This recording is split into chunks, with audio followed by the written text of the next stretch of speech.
నమస్తే, welcome to okay TV. ఒక విద్యార్థి తన భవిష్యత్తు కోసం రోడ్డెక్కాడు. మరో విద్యార్థి తన స్నేహితుడికి న్యాయం కావాలని నినాదించాడు. ఒక యూనివర్సిటీలో మొదలైన నిరసన ఈరోజు దేశమంతా చర్చించే అంశంగా మారింది. ఇది కేవలం ఒక కాలేజీ సమస్య కాదు, ఇది కేవలం ఒక రాష్ట్ర సమస్య కూడా కాదు. ఇది ఢిల్లీ నుంచి హైదరాబాద్ వరకు, చెన్నై నుంచి కోల్కతా వరకు విద్యార్థుల మనస్సులో మండుతున్న ప్రశ్న. ఎందుకు ఈ ఆందోళనలు? ఎందుకు వేలాది మంది విద్యార్థులు రోడ్లపైకి వచ్చారు? ఎందుకు దేశవ్యాప్తంగా మద్దతు పెరుగుతుంది? ఎందుకు ఇప్పుడు ప్రభుత్వ వైఖరి మారుతున్నట్లు కనిపిస్తుంది? ఇంకోవైపు ప్రభుత్వం చర్చలకు సిద్ధమని చెబుతోంది. మరోవైపు కొంతమందిపై ఎన్ఎస్ఏ వంటి కఠిన చట్టాల కింద చర్యలు తీసుకునే అవకాశం ఉందనే వార్తలు వినిపిస్తున్నాయి. అసలు ఈ ఉద్యమం ఎటు వెళ్తుంది? ఈరోజు ఈ వీడియోలో కేవలం వాస్తవాలు మాత్రమే మాట్లాడుకుందాం. విద్యార్థుల ఆవేదన దేశ భవిష్యత్తుపై ఒక చర్చ మాత్రమే అని గుర్తుంచుకోండి. ఉద్యమం అసలు ఎలా మొదలైంది?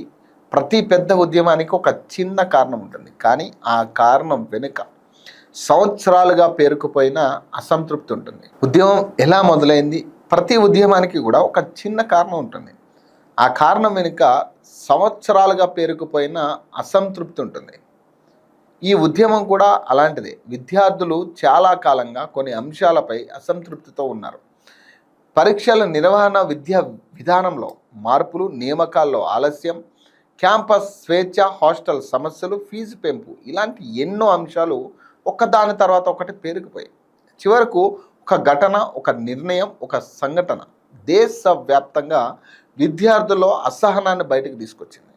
మొదట కొద్దిమంది, తర్వాత వందల మంది, తర్వాత వేల మంది, ఈరోజు లక్షల మంది సోషల్ మీడియా ద్వారా తమ మద్దతు తెలుపుతున్నారు.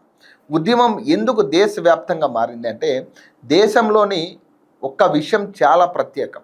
ఒక రాష్ట్రంలో జరిగిన సంఘటన ఇంకో రాష్ట్రంలోని విద్యార్థిని కూడా ప్రభావితం చేస్తుంది. ఎందుకంటే అందరి కళ ఒకటే: చదువు, ఉద్యోగం, భవిష్యత్తు. ఒక విద్యార్థి బాధ మరో విద్యార్థికి అర్థమవుతుంది. అందుకే ఢిల్లీ విద్యార్థికి మద్దతుగా తెలంగాణ విద్యార్థి నిలబడుతున్నాడు. కేరళ విద్యార్థికి మద్దతుగా పంజాబ్ విద్యార్థి మాట్లాడుతున్నాడు. ఇది రాజకీయ పార్టీల ఏర్పాటు చేసిన ర్యాలీలో కనిపించడం లేదు. చాలా చోట్ల విద్యార్థులే స్వచ్ఛందంగా రోడ్డుపైకి వస్తున్నారు. అందుకే ఈ ఉద్యమాన్ని చాలామంది సీరియస్గా చూస్తున్నారు. విద్యార్థుల అసలు ఆవేదన ఒక్కసారి మనం రాజకీయాలను పక్కన పెట్టి ఆలోచిద్దాం. ఒక విద్యార్థి 20 సంవత్సరాలు చదువుతాడు. తల్లిదండ్రులు అప్పులు చేస్తారు, ఫీజులు కడతారు, కోచింగ్ తీసుకుంటాడు, రాత్రింబవళ్ళు చదువుతాడు. చివరకు అతనికి కావాల్సింది ఒకటే: న్యాయమైన అంశం, అవకాశం. అందుకే విద్యార్థులు చెబుతున్న మాట ఏంటంటే, మా గొంతు వినండి, మా భవిష్యత్తుతో ఆడుకోవద్దు, మమ్మల్ని శత్రువులా చూడొద్దు. ఈ భావోద్వేగమే ఈ ఉద్యమానికి పెద్ద బలం. సోషల్ మీడియా పాత్ర విషయానికి వస్తే, ఈరోజు ఒక యూనివర్సిటీలో జరిగిన సంఘటన 5 నిమిషాల్లో దేశం మొత్తం చూస్తుంది. అది ట్విట్టర్ వేదిక అవ్వచ్చు, ఇన్స్టాగ్రామ్ వేదిక అవ్వచ్చు, యూట్యూబ్ వేదికలు అవ్వచ్చు, లేదా వాట్సాప్ సోషల్ మీడియాలో కావచ్చు. ప్రతి ప్లాట్ఫామ్లో కూడా ఈ అంశం ట్రెండింగ్ అవుతుంది. కొంతమంది ఫ్యాక్ట్స్ షేర్ చేస్తున్నారు, కొంతమంది ఎమోషన్స్ షేర్ చేస్తున్నారు, మరికొంతమంది రాజకీయ రంగు పులుముతున్నారు. ఇక్కడే ఒక ప్రమాదం కూడా ఉంది: ఫేక్ న్యూస్, పాత వీడియోలు, ఎడిట్ చేసిన క్లిప్స్. అందుకే ప్రతి వీడియోను చూసి వెంటనే నమ్మకండి. ధృవీకరించుకోవడం చాలా అవసరం. ఇక్కడ ఒక ముఖ్యమైన ప్రశ్న ఏంటంటే, ఒకవేళ విద్యార్థులు శాంతియుతంగా నిరసన తెలుపుతున్నారని అనుకుందాం. వారి మాట వినాల్సిన బాధ్యత ప్రభుత్వానికి ఉందా లేదా అంటే ఖచ్చితంగా ఉంది. అలాగే చట్టం అమలు చేయాల్సిన బాధ్యత కూడా ప్రభుత్వానిదే. ఇక్కడే అసలు సవాల్. స్వేచ్ఛను కాపాడాలా, శాంతి భద్రతలను కాపాడాలా? రెండూ అవసరమే. అందుకే ఈ ఉద్యమం చాలా క్లిష్టమైన దశలో ఉంది. ఉద్యమం ఒక కొత్త మలుపు తిరుగుతుంది. ఒక ఉద్యమం ప్రతిరోజు ఒక కొత్త పరిణామం ఉంటుంది, కానీ కొన్ని రోజులు మాత్రం ఉద్యమం దిశనే మార్చేస్తాయి. ఈరోజు అలాంటిదే అనుకోవాలి. ఒకవైపు దీక్ష విరమించిన సోనం వాంగ్చుక్, మరోవైపు చర్చలకు సిద్ధమని కేంద్రం నుంచి వచ్చిన సంకేతాలు. ఇంకోవైపు ఫాస్ట్ ట్రాక్ కోర్టులపై చర్చ, మరోవైపు ఆందోళనకారులపై కఠిన చట్టాలు ప్రస్తావన ఈ 4 పరిణామాలు దేశవ్యాప్తంగా చర్చకు దారితీశాయి. సోనం వాంగ్చుక్ నిర్ణయం ఉద్యమానికి బ్రేక్ కాదు. ఈ ఉద్యమానికి దేశవ్యాప్తంగా నైతిక బలం ఇచ్చిన వ్యక్తుల్లో సోనం వాంగ్చుక్ ఒకరు. ఆయన చేపట్టిన నిరాహార దీక్ష విద్యార్థులు, యువత, సామాజిక సంస్థలు, మేధావుల దృష్టిని ఈ అంశంపైకి తీసుకొచ్చింది. ఈరోజు ఆయన తన నిరాహార దీక్షను విరమించుకుని, దీంతో కొందరు ఉద్యమం ముగిసిపోయిందని ప్రశ్నిస్తున్నారు. కానీ దీక్ష విరమించడం పోరాటం ముగిసిందని అర్థం కాదు. చాలా ఉద్యమాల్లో దీక్ష ఒక దశ మాత్రమే, తర్వాత చర్చలు, న్యాయ పోరాటం, ప్రజా ఉద్యమం, ఇలా కొత్త దశలు ప్రారంభమవుతాయి. అందుకే ఈ నిర్ణయాన్ని చాలామంది ఉద్యమ వ్యూహంలో మార్పుగా చూస్తున్నారు. కేంద్రం చర్చలకు సిద్ధమని సంకేతం కూడా పంపింది. ప్రతి ప్రజాస్వామ్యంలో ఆందోళన తర్వాత రావాల్సింది సంభాషణ. ప్రస్తుతం కేంద్ర ప్రభుత్వం విద్యార్థి ప్రతినిధులతో, సంబంధిత వర్గాలతో మాట్లాడేందుకు సిద్ధంగా ఉందనే సంకేతాలు వెలువడ్డాయి. ఇది ఉద్యమంలో ఒక కీలక మలుపు. ఎందుకంటే రోడ్డుపై నినాదాల కంటే చర్చల టేబుల్పై జరిగే నిర్ణయాలే చివరికి దేశ భవిష్యత్తును ప్రభావితం చేస్తాయి. అయితే విద్యార్థులు కూడా ఒకే మాట చెప్తా ఉన్నారు: చర్చలు మాటలకే పరిమితం కాకూడదు, ఆచరణలో మార్పు కనిపించాలి. ఇప్పుడు దేశం మొత్తం ఎదురు చూస్తున్నది కూడా అదే. ధర్మేంద్ర ప్రధాన్ రాజీనామా డిమాండ్ ఎందుకు తగ్గింది? ఉద్యమం ప్రారంభ దశలో విద్యాశాఖ మంత్రి ధర్మేంద్ర ప్రధాన్ రాజీనామా చేయాలని కొన్ని విద్యార్థి సంఘాలు, రాజకీయ పార్టీలు డిమాండ్ చేశాయి. కానీ తాజాగా ఆ డిమాండ్పై కొంత మార్పు కనిపిస్తుంది. కొంతమంది ముందుగా సమస్య పరిష్కారంపైనే దృష్టి పెట్టాలి అంటున్నారు. మరికొందరు చర్చలకు అవకాశం ఇవ్వాలనే ఉద్దేశంతోనే ఈ నిర్ణయం అంటున్నారు. ఇంకా సోషల్ మీడియాలో దీని వెనుక ఏమైనా ఒత్తిళ్లు ఉన్నాయా అనే ప్రశ్నలు కూడా వినిపిస్తున్నాయి. అయితే ఇలాంటి ఆరోపణలకు ఇప్పటి వరకు స్పష్టమైన అధికారిక ఆధారాలు లేవు. కానీ సోనం వాంగ్చుక్ నిరాహార దీక్ష విరమించుకునే క్రమంలో ఏదైతే ధర్మేంద్ర ప్రధాన్ రాజీనామా చేయాలనే ఈ డిమాండ్ని అతను విస్మరించుకున్నట్టుగా తెలుస్తూ ఉంది. మరి ఈ డిమాండ్ని విస్మరించుకోవడానికి సోనం వాంగ్చుక్ ఎవరు అనే పాయింట్ కూడా రైజ్ అవుతుంది. కాబట్టి వాటిని నిజాలుగా కాకుండా ప్రజల్లో వినిపిస్తున్న చర్చలుగానే చూడాలి. ప్రధాని వీడియోపై ఎందుకు చర్చ అనేది ఈరోజు మరో అంశం కూడా సోషల్ మీడియాలో పెద్ద చర్చగా మారింది. దేశ ప్రధాని తన అధికారిక కార్యక్రమంలో భాగంగా ఒక సెల్ఫీ వీడియోను విడుదల చేశారు. అదే సమయంలో దేశంలోని అనేక ప్రాంతాల్లో విద్యార్థుల ఆందోళనలు కొనసాగుతుండడంతో సోషల్ మీడియాలో 2 రకాల అభిప్రాయాలు వినపడుతున్నాయి. ఒక వర్గం ఇలాంటి సమయంలో విద్యార్థుల సమస్యలపై ప్రత్యేక స్పందనకు ప్రాధాన్యం ఇవ్వాల్సిందని అభిప్రాయపడుతుంది. మరోవైపు ప్రభుత్వ కార్యక్రమాలు, పరిపాలన ఒకేసారి కొనసాగుతుంటాయని అనే వాదన కూడా ఉంటుంది. ఈ 2 అభిప్రాయాల మధ్య చర్చ కొనసాగుతుంది. ఫాస్ట్ ట్రాక్ కోర్టులు ఎందుకు అంటే, ప్రస్తుతం కొన్ని కేసులను వేగంగా విచారించేందుకు ఫాస్ట్ ట్రాక్ కోర్టుల అంశం కూడా చర్చకు వచ్చింది. సాధారణంగా భారతదేశంలో చాలా కేసులు సంవత్సరాల పాటు కొనసాగుతుంటాయి. అందుకే ప్రత్యేక ప్రాధాన్యం ఉన్న కేసుల్లో త్వరిత విచారణ కోసం ఫాస్ట్ ట్రాక్ కోర్టులు ఏర్పాటు చేస్తారు. అయితే త్వరిత విచారణ అంటే న్యాయం త్వరగా జరగాలి, కానీ న్యాయం ప్రక్రియ తగ్గించడం కాదు. ప్రతి ఒక్కరికి తన వాదన వినిపించే హక్కు ఉంటుంది.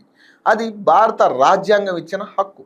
ఇప్పుడు అస్సలు ప్రశ్న ఏంటంటే, ఈరోజు పరిస్థితి చూస్తే ఒకవైపు విద్యార్థులు వెనక్కి తగ్గేలా కనిపించడం లేదు, మరోవైపు ప్రభుత్వం కూడా చట్టం, శాంతి భద్రతల విషయంలో కఠినంగా వ్యవహరిస్తామని చెబుతుంది. అయితే చరిత్ర ఒక విషయాన్ని చెబుతుంది: శాంతియుతంగా జరిగే సంభాషణలు ఎప్పుడూ ఘర్షణల కంటే మంచి పరిష్కారాన్ని ఇస్తాయి. ఇప్పుడు దేశం మొత్తం ఎదురు చూస్తున్నది ఒకటే: ఈ ఉద్యమం ఘర్షణ దిశగా వెళ్తుందా, లేక సంభాషణ ద్వారా పరిష్కారం దొరుకుందా? దానికి సమాధానం రాబోయే రోజుల్లో తీసుకునే నిర్ణయాల్లో దాగి ఉంది. ఉద్యమం నుంచి చట్టాల దాకా ఇప్పుడు దేశవ్యాప్తంగా ఎందుకు చర్చ అవుతా ఉంది అంటే, ఇప్పటి వరకు మనం ఉద్యమం ఎలా మొదలైంది, ఎలా దేశవ్యాప్తంగా విస్తరించింది, ఈరోజు జరిగిన కీలక పరిణామాల గురించి మాట్లాడుకున్నాం. కానీ ఇప్పుడు మరో అంశం దేశం మొత్తం చర్చకు వస్తుంది. అది ఎన్ఎస్ఏ ఎన్ఐఏ కఠిన చట్టాలు ఇవి సాధారణ పదాలు కావు. ఒకసారి ఈ చట్టాలు ఎవరి మీదైనా ప్రయోగిస్తే వారి జీవితాన్ని చాలా కాలం ప్రభావితం చేసే అవకాశం ఉంటుంది. అందుకే ఈ భాగాన్ని చాలా జాగ్రత్తగా, భావోద్వేగంతో కాదు, వాస్తవాలతో అర్థం చేసుకుందాం.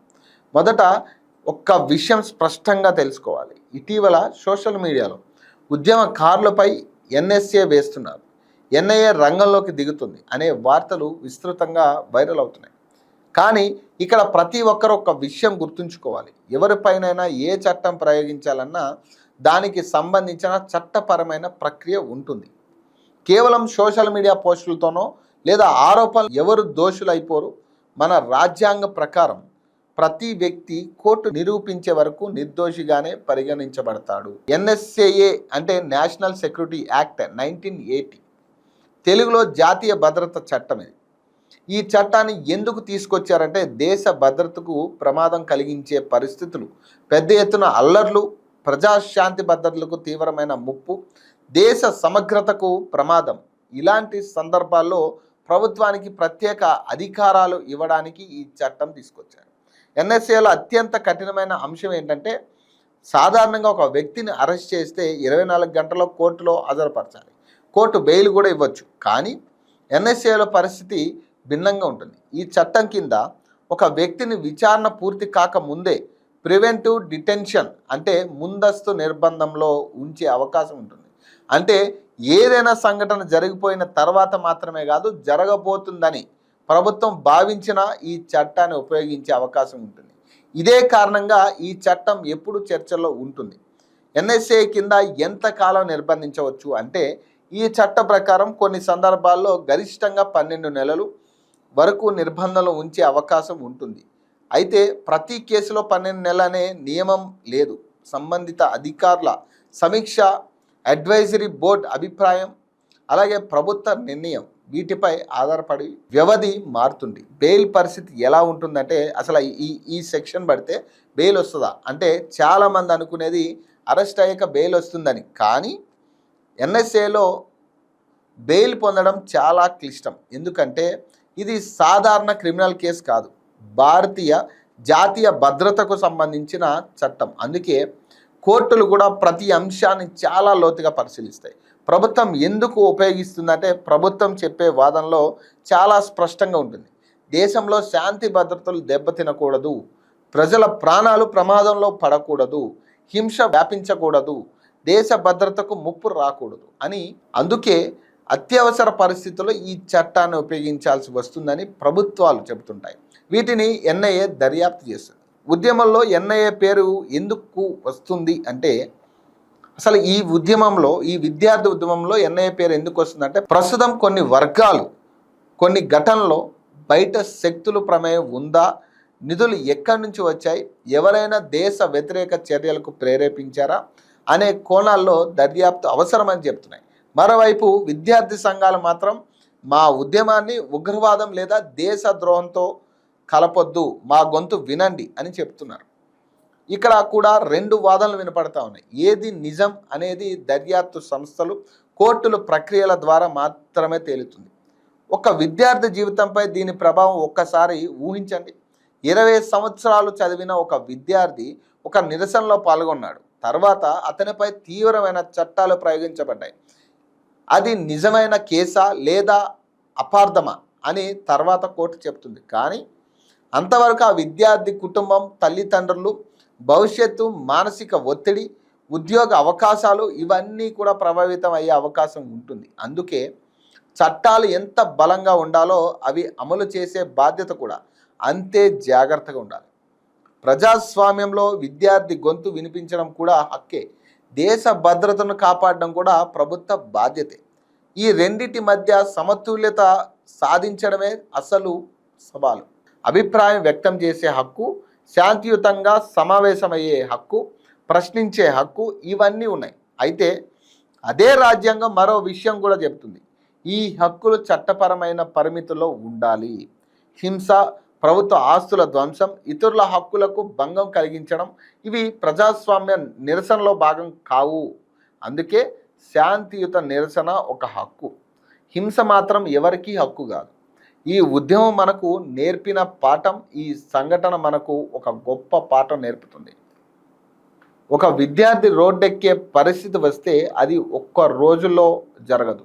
ఏళ్ల తరబడి పేరుకుపోయిన అసంతృప్తి, వినిపించని గొంతులు, పట్టించుకొని సమస్యలు చివరకు ఒక రోజు ఉద్యమంగా బయటకు వస్తాయి. అందుకే ఉద్యమం మొదలైన తర్వాత స్పందించడం కంటే సమస్య మొదలైనప్పుడే స్పందించడం మంచిది. ప్రభుత్వానికి నాదొక సందేశం. ప్రభుత్వం ఏదైనా కావచ్చు, కేంద్రం కావచ్చు, రాష్ట్రం కావచ్చు, విద్యార్థి అంటే కేవలం ఓటర్ కాదు. అతనే రేపటి డాక్టర్, ఇంజనీర్, ఉపాధ్యాయుడు, సైనికుడు, శాస్త్రవేత్త, అధికారి, దేశ భవిష్యత్తు.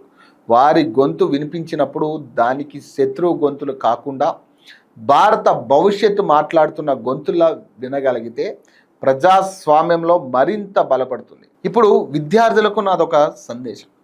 అలాగే ఈ ఉద్యమంలో పాల్గొంటున్న ప్రతి విద్యార్థికి కూడా ఒక్క మాట.